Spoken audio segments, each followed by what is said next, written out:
Hi, folks. My name is Carly, and I will be your presenter for this session and also the following three. And I would like to welcome you to the Sanford Behavioral Health Family Education Program. I will be down here in the corner through the whole presentation, and every now and then I'll probably be looking at my notes, but we will have ourselves a pretty good session here. So with that said, I'd like to go to our first slide. So addiction as a family disease. As you can see by this screen right here, my full name is Carly Knopfsinger. I have my LMSW and I also have my CAADC. And those are credentials that allow me to work with addiction treatment. So, you know who I am, you know what my credentials are, but there's a very important thing that this doesn't tell you that I want you to know, which is the reason why I do all this. What it didn't say to you on this little introductory slide is that I've been working with addiction for about 40 years. And this time that I'm spending with Sanford is my enjoyable part-time retirement job.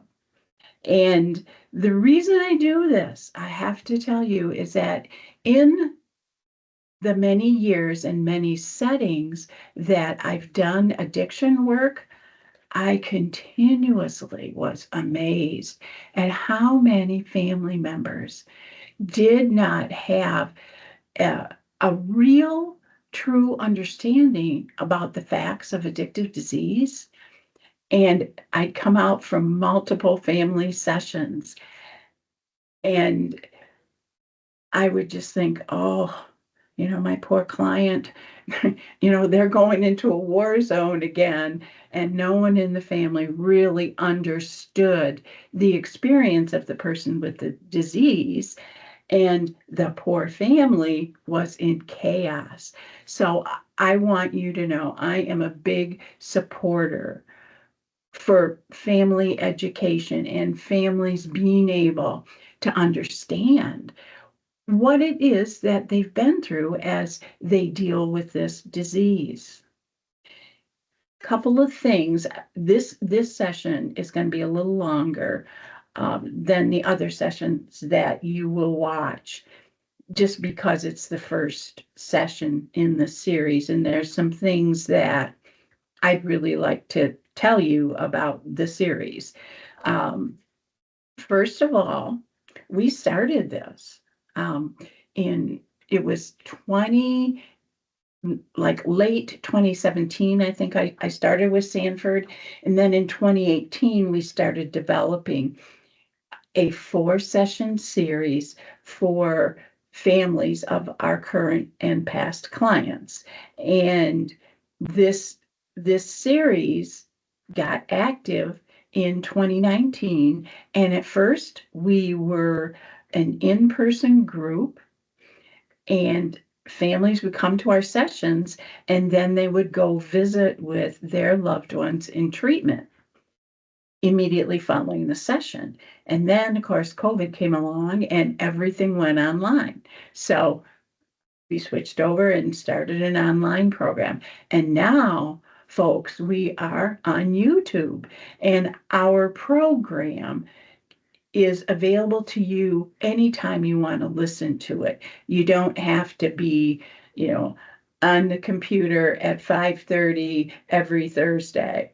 You will be able to access this information according to your schedule and when you have some privacy to listen and think. And I'm real happy about that. So, couple of things here. Our 4-session series is a mighty little series. It's good, but I want you to know it's not the end all in learning about addiction, learning about yourself, and getting a good handle on how you want to create a a recovery environment in your own home and in your family. So we are always going to ask you to please do more reading, learn more, get yourself connected to a professional counselor, and also some of those wonderful informal support groups out there, like uh, Smart Recovery. That's one of my favorites. Al-Anon, that's a great one too. It's going to be real important for you to get support for yourself as you go through this whole process. Now, our 4 sessions are things that people really need to know. You need to know about what's happened to your family. You need to know about the disease of addiction. You need to know about what's it like in early recovery and what is post-acute withdrawal. And you're also going to need to learn a new way to reestablish communication with your loved one. And we here at Sanford know that you've been through just one horrific time as a family trying to handle the disease of addiction. And we know it's been tough. Now, the information too that we're going to share with you in all of our sessions is information about research that has been done with families that have been through this process before. So there have been a lot of authors and research people that we have, taken their information and put it into our series. And I want you to know, right before we even get started, that not every single family member is going to go through all of the stages that we talk about. That's not an absolute given. But what we want to cover here is we want to cover the disease from start to finish. So you know what's there and you know what's going on. It does not mean that your loved one is going to go to the chronic stage of addictive disease. I want to check my notes and make sure I've talked about everything I wanted you to hear. I think I did. So I'm going to move this forward. So basic little bit of information here about addiction. Addiction is called several things, and I'm sure you've called it a few things too. But here's the picture. Addiction, when someone has a substance abuse problem, sometimes it's called addiction, sometimes it's called substance use disorder, sometimes it's called SUD, okay? Or the person that has SUD. And language, you will learn certainly if you pick up any of the books that are recommended for after session 1, you will learn that language and use of words and use of body language is really important. So let's get on with the slide here. Addiction treatment is more than treatment for your loved one. Behavior change involves everyone that has a close relationship with the person in treatment. Successful outcomes happen when the entire family engages in treatment and behavior change. And right about now, I'm sure that you're silently saying to yourself, why do I need to change? I've taken on multiple things in the course of this disease. I don't have the problem. Why do I need to change? And what we believe has been going on is that totally unintentionally, folks, totally unintentionally, what has happened is you have actually engaged in behaviors that have caused the disease to progress. You've made it a little bit more convenient for the progression of the disease.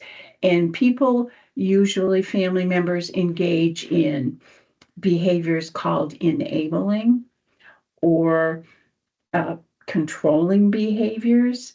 And unfortunately, what happens is that pushes the disease process to to progress. So keep that in mind. Nobody thinks you've intentionally done anything to harm the person that you love. You've just tried to survive it the best you could. Sanford Family Program was created to inform family and significant others about addiction and what to expect as your loved one recovers.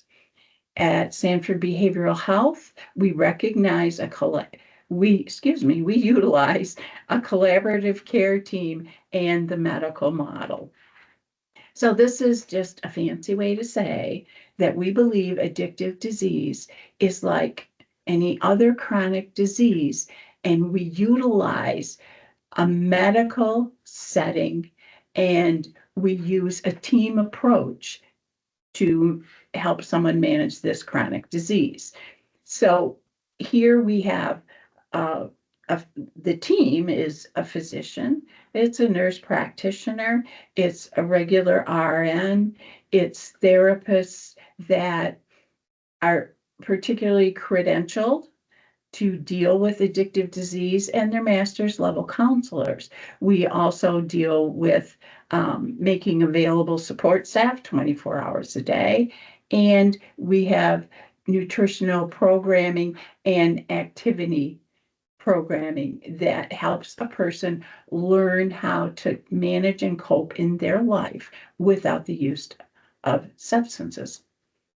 And then my little comment here is addiction is a brain disease. And it's just real important that you recognize that we're dealing with a brain disease.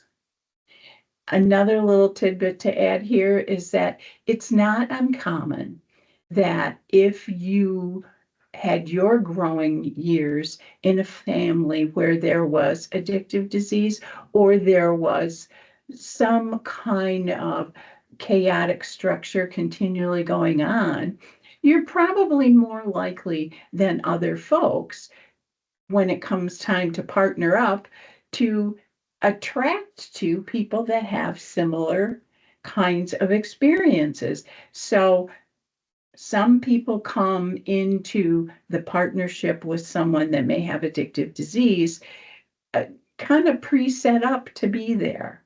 And it's just something that I think is important for you to be aware of before we get into any more slides. And we'll move on now. So this is one of my favorite statements. And it was put together by Don Koyheis from Mohican Nation. He's the founder of White Bison Corporation.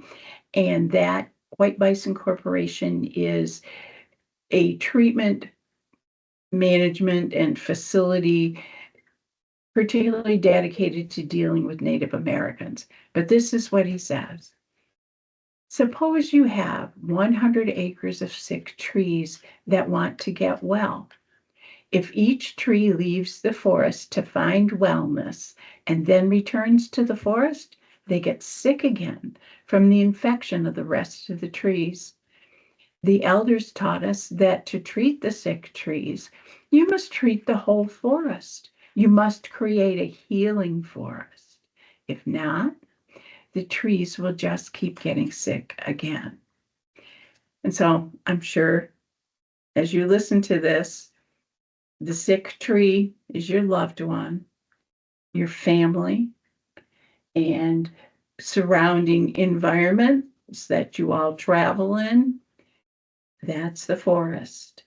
And what happens to most families in the course of addiction is because this is such a hard disease to deal with, what happens is you become defensive, and legitimately so, because you're dealing with really difficult behaviors.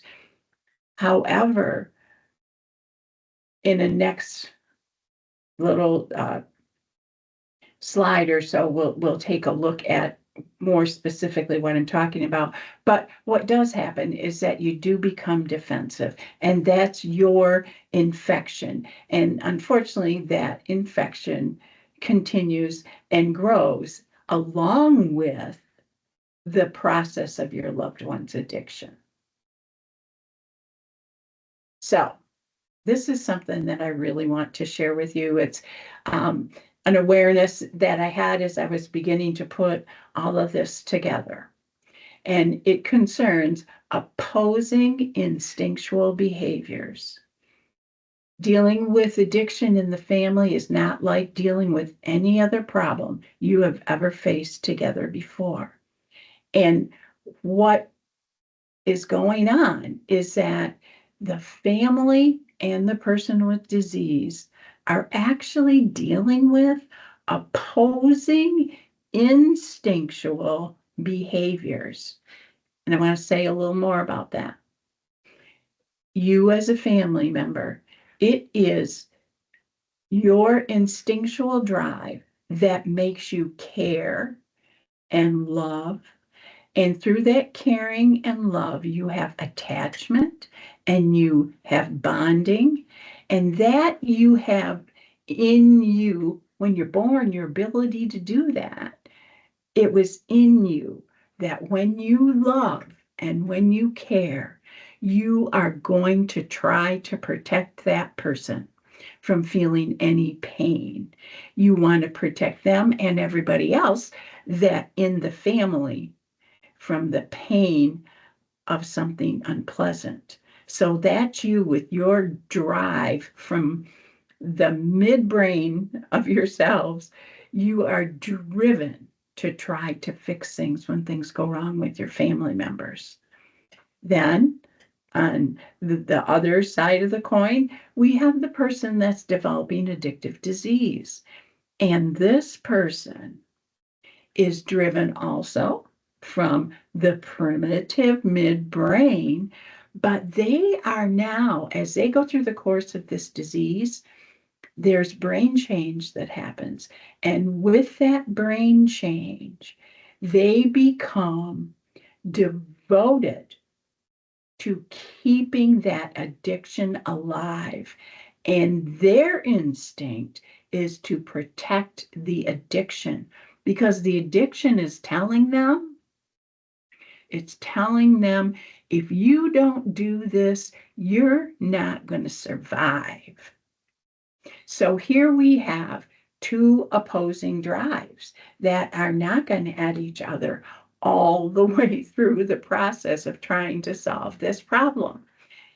And I want you to understand that things that are our instincts are really deep and they're really strong and they are hard to deal with. Okay, so some of the things that you will be reading about or hearing me talk about are you're going to feel like, yeah, maybe I could try that, but gosh, I feel so awkward. This just isn't right. That's how come. That's how come this is such a hard situation to go through. And I want you to respect that because change can happen and it it's going to happen slowly and gradually. So on your screen, you see that the brain is hijacked. Okay. The midbrain does get hijacked by the disease of addiction. So keep this information that I just blah, blah, blah at you. Okay. Keep this in your head as you go to hear the rest of what I've said. So what we have here is there's stages to the development of addictive disease as well as stages to the development of enabling. And they kind of go together. Sometimes they match, sometimes they don't. So there's early stages to developing what we call codependency or enabling. There's an early stage to addictive disease. And there's a mid stage for people developing addictive disease. There's a mid stage for folks in the development of their codependent type behaviors. And then the same thing, there's a chronic stage where things are really collapsing. And the chronic stage, there's one for folks with codependency, and then there's one for folks with addictive disorder. And what we'll do now is we'll take a look at some of those stages and what goes on in those stages. And my hope is that this helps you understand what you've been through. So in the early stage, we have normal attempts at problem solving. And these kinds of problem solving efforts are done with that protection drive. Okay. You want to stop your family from feeling pain or discomfort from the initial changes of a developing addiction. And in the beginning, folks, it's mostly family members and close people that know that something is changing in this person, but you don't really know what. Then, without verbalizing specific concerns, family members attempt to relieve the suspected stress on the loved one developing an addiction. And then efforts to fix the problem as they develop addiction will not work because the individual is being protected from feeling the natural consequences of their behavior and identifying that this really is a problem. So our efforts that we're driven to do actually protect our loved ones from that absolute opportunity to feel the consequences. That's very important. So in the middle stage, when the usual problem-solving methods do not work, enablers might try even harder to do more for their family member. And the increased attempts at taking responsibility to support, fix, or help actually helps the disease process progress. Because what happens then is you're taking the responsibility as someone else in the family, and there's more time to use and less risk of feeling the natural consequences of addicted behavior. And what I would like you to know is that people will not change their behavior.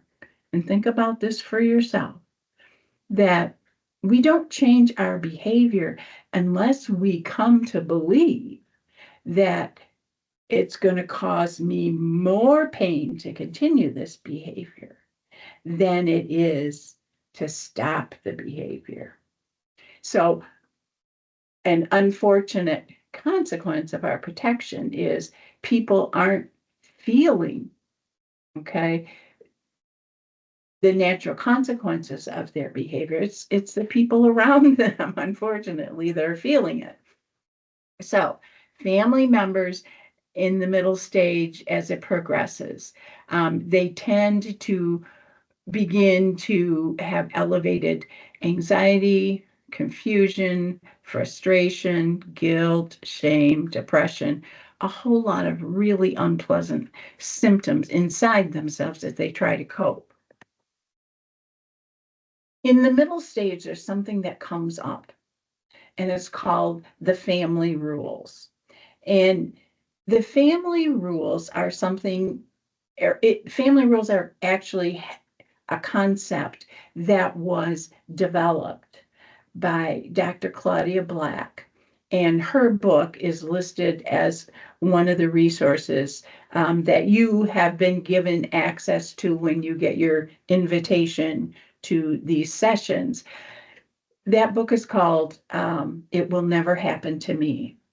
And in that book, she talks about as the family faces the stress of trying to cope with addictive disease, three pretty regular situations appear. And the first one in the family rules is don't talk, don't trust, and don't feel.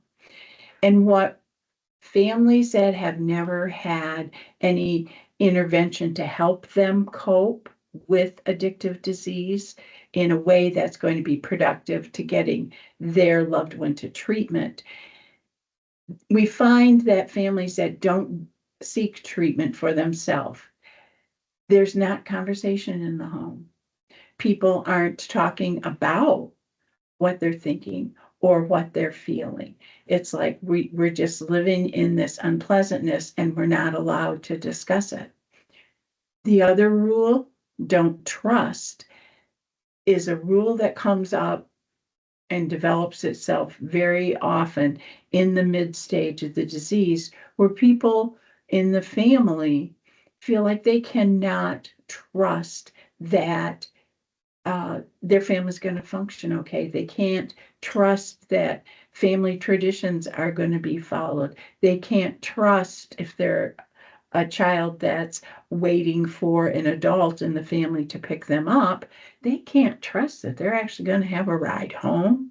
So as the disease progresses and takes more of the time of the person with addictive disease and more of the time and emotional time in particular of another parent in the home being preoccupied with addictive disease, the trust very quickly begins to erode. Then the other rule that families start to live by, because things are just chaotic and seems like no matter what anybody does, it doesn't get better, the don't feel rule comes in. And with don't feel, it becomes too painful to feel your own feelings because each day is a little bit more upsetting than the day before. And children in particular, in families when don't talk, don't trust, don't feel is active, very often just shut their feelings right down because they feel like they just can't handle the depth of the negative feelings they carry. So that's something to keep in mind, and that you can actually get this kind of situation to improve by seeking help for a situation in your family that maybe at that point you don't understand, but you can identify as another adult in the family that something's not going well, and I'm not quite sure what it is. But you can seek treatment for yourself at this point, or even before. So this is just a quick little slide here to tell you about how children are likely, if there are young children in your family, how they're likely to respond to what's going on in the middle stage.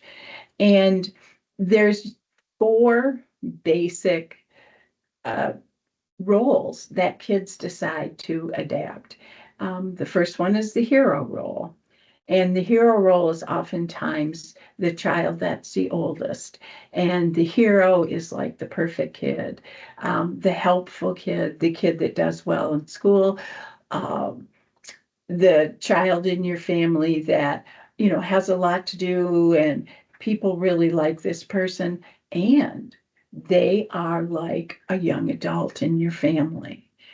If you are someone that has a partner that has addictive disease, you probably will have a hero in your family. Not every family has 4 kids, so you don't have 4 roles. But if you had a family of 4, you would have a lost child also. And a lost child is the child that's very quiet. Spend time in their room, spend time away from the family. And they're the kid that you don't hear from. They're just trying to not upset the apple cart because there's already enough problems in the family. And then we have a mascot, and the mascot is a clown. And that clown clowns around, and everybody appreciates the humor. However, what happens with the mascot is that becomes a way to cope, and the mascot is using humor and clowning around in school or in other inappropriate places, and it causes them a lot of trouble. Then we have what we call a scapegoat. And the scapegoat, unfortunately, is the child that seems to get into trouble. They get into trouble wherever they are. And the scapegoat, we believe, is a a child that is trying to draw attention to the family to say, hey, I'm living in a real problematic situation here. So, if you just have a couple of kids, you probably have a hero and you might have a lost child, a mascot, or a scapegoat. But this is just to kind of keep you aware of what you might be seeing and help you understand what's happened to your kids. So additional things here about the middle stage. As someone is in the middle stage of having an SUD, they're becoming more involved in the addictive process and less involved with their family role. So usually by the middle stage, planning things together as a family is no longer happening at all. There are no plans to take a family vacation, and there's probably not much money available to do that because of different consequences that have come along the way for the person that does have addictive disease. So the family begins to really destabilize, and it's like everybody's kind of fighting for themselves. Then for the person that is the partner or the major enabler, the enabling process becomes self-sustaining. And what I mean by that is if it is a partner that has addictive disease, the non-using partner is totally preoccupied with what are they going to do next? How are we going to deal with this? And even if a person that has addictive disease is not having a terrible cycle, right at a current time, unfortunately, the person that's been enabling since they're preoccupied, they carry a lot of negative thoughts in their head and they build up defensiveness through their thinking. Okay. And the unspoken rules keep the family system focused on trying to control the loved one's behavior. And I want you to think back to the earlier slide where I talked about the oppositional instinctual behaviors. This is a time when you're trying even more to get them to stop, more and harder. And the more you try to control them, the more they're going to move away because their brain is telling them, if you stop using, you're going to die. I need this. So addiction is now the central focus of the family. And addictive behavior changes cause upheaval in the family. That's what's going on. You got the battle going on, and it's causing a lot of, inconsistency, loss of structure, loss of previous family roles, and the family is really struggling. And I would like to take time to talk with you about um, I got myself lost here, folks. I'm sorry. We're going to go chronic stage and then we're going to go to um, defenses of addiction. So in the chronic stage, the family that has been living in chaos and unpredictability and lack of structure, and the family system collapses, and there's stress decompensation occurring. And the problem is we've been using coping mechanisms that don't work in this situation. The situation we're in is one where we have opposing instinctual drives, and we don't know how to deal with that on our own.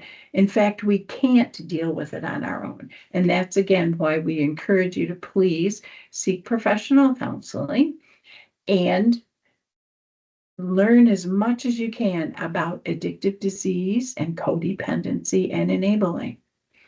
So what we see in a family at this point is that it's taken a toll on everyone, and people are showing signs of depression, chronic stress. It's a really hard time for the family. A little bit more on the stages here. What I do want you to know is there are not specific time frames, for when a person is going to move from the early stage of their enabling to the middle stage to the chronic stage. Everybody does it at a different time. And sometimes the stages may correspond directly to the development of the disease, and sometimes they won't. And the big thing to keep in mind here is you may seek treatment for the symptoms going on in your family at any time. And in the course of that, you may come to find out, oh, okay, we're dealing with addictive disease in our family. We got to do something different. And now I can move on to defense mechanisms that people developing addictive disease will implement against you. So, first one is denial. Then we have justification. Then we have deception. And then we have manipulation. And everybody kind of knows denial. Okay. That's when you say, gee, I noticed that you're spending a whole lot of time with your friends away from us lately. I miss you. I wonder what's going on. And the person that's developing addictive disease is going to just flat out say, nothing's going on. What are you talking about? And, the retort is certainly a plain flat denial. And then they'll probably add something like, and I mean, everybody's doing what I'm doing, everybody but you. And boom, it attacks you. But denial is flat out not being able to see that addictive disease is beginning to take over this person's life. And it's not as severe as you would see it in the middle stages. At this point, it's like beginning to include that substance use in any activity that someone is in. So it's not like they're constantly doing their substance day in and day out, but it's becoming really important in their thinking. Then people use justification. And with justification, people will do things like blame or make excuses. And they're saying things that are saying, I got a reason to do this. And that's really hard to deal with. And then you have deception, where it's outright lying. Absolutely. Let's say you had $45 in your wallet, and the person in the family that has addictive disease gets in there and takes the $45, doesn't ask, doesn't tell you.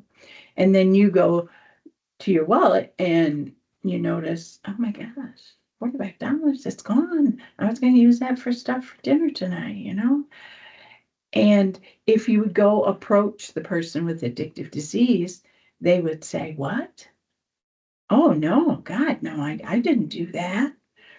They will lie right to your face. And this, again, this deception and this justification certainly minimizes the stress, and your relationship begins to move much further apart.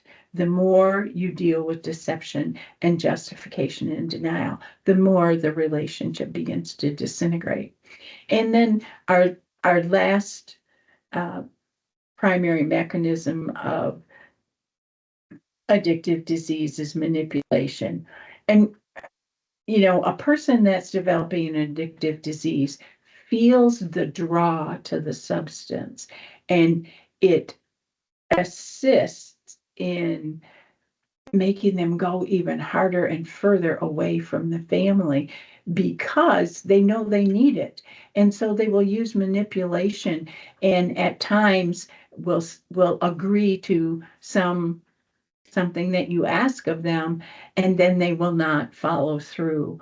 Or they will turn your verbalizations together as you're trying to talk about something. They'll turn them all against you. And then what happens is a conflict. And then yay, they have an excuse to get out and use their substance. So these are the four primary defense mechanisms that people use in addictive disease. And the more someone's disease progresses, the more involved with these defenses their behavior becomes. So what I want you to know is by the point that someone is using all four defense mechanisms at all times, addiction is running the show.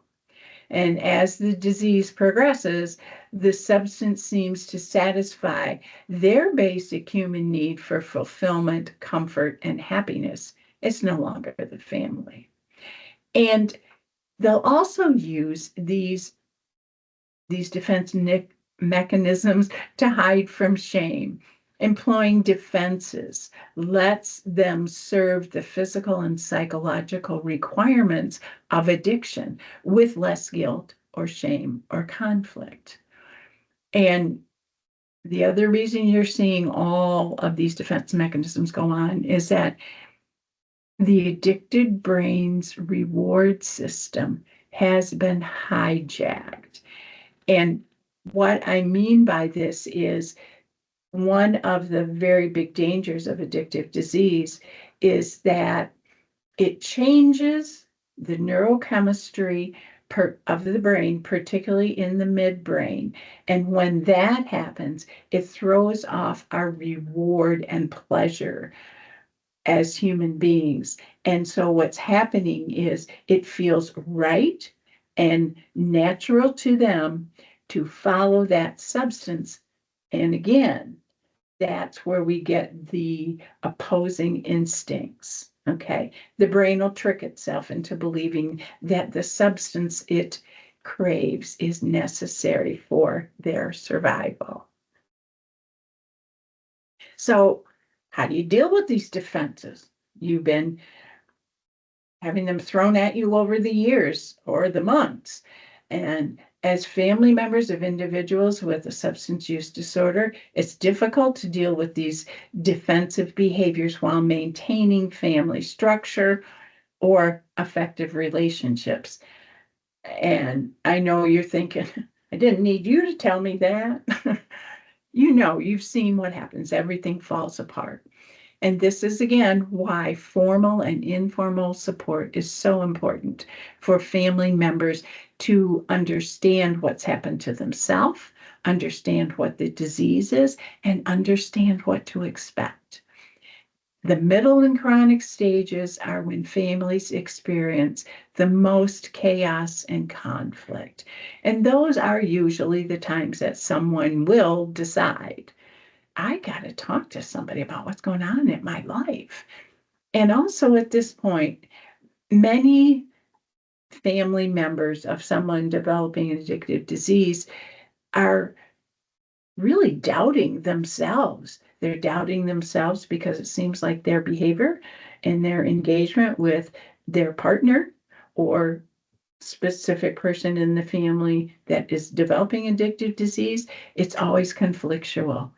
And you just can't seem to get your hand around what's going on. And then remember, you're driven to fix things. So this is why it's really hard. So enabling. Enabling is when family members attempt to control the person with a substance use disorder.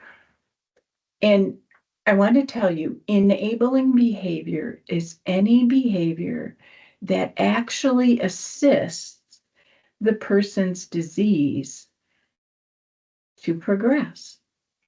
And those of us who treat addiction will say to folks that come for help, specifically, to deal with someone that has addictive disease that they love, we will tell them that it's time to separate the person from the disease. And in our little family shot here, it shows to learn how to go back to love the person, but hate the disease. separating the person from their disease is a very important part. When you can separate the person from their disease in your thinking and in your perspective, it helps with that drive to protect. And what that drive to protect becomes is tough love, which is I have to let them feel the pain of their behavior in order for them to want to go and help themselves. So the big question for everybody that's watching this tonight is, or today, is for you to ask yourself, am I supporting or am I enabling my loved one with a substance use disorder? So some of the things that you can do to get yourself into a position where you're feeling supported and you're not feeling so alone, so that you can begin to do some really strategic problem solving around the issue of addiction. So you can pay attention to your thoughts, your feelings, and your actions. You can learn more about addiction. And when you finish listening to this session, you will have plenty of opportunity to learn more about addiction because we are listing resources that are specific to the content of this session. Also, we are going to be directing you to articles that have been written and are in our online magazine called Excursions. And you can start right there and begin to learn more about addictive disease and how do you really support someone going through that process. You can seek professional help for your own enabling behaviors. And while your loved one is in treatment, if they're in treatment here with us at Sanford, you may be requested to attend a family session. And at Sanford, we ask our clients to arrange these appointments with the help of their therapist, but the client will call you and say, hey, we're going to have a meeting. I want you to attend. Okay. Another thing you can do is attend support meetings here at Sanford Behavioral Health. And these meetings are online. And once someone goes through these 4 sessions and has an understanding of really, okay, this is the direction to go in, and to learn to break some of those enabling behaviors, you can really benefit by attending some of those support groups. And you want to help yourself and your loved one keep recovery first. And that's some of the actions that you can do for and with each other as you plan your days following treatment. And that will begin to get you back on track as a partnership too. So this is the last slide of our session 1 in our series of 4, but I want you to know that, we went over enabling, we went over codependency, we went over how addiction's a family disease, and the best way to ride it out is to obtain professional support and mental health counseling and join some support groups. And you have recommended articles, and you also have a section called Frequently Asked Questions that come along with session 1. And please read those. If you have more questions, or if you don't feel like you need to, fine. If you have more questions than those that you can get answers to in the Frequently Asked Questions part, please write your questions down and bring them to one of the support groups. I've enjoyed talking with you through this session. And next time when we get together, we're going to be talking about addiction and how addiction impacts the brain. Thank you very much for your time.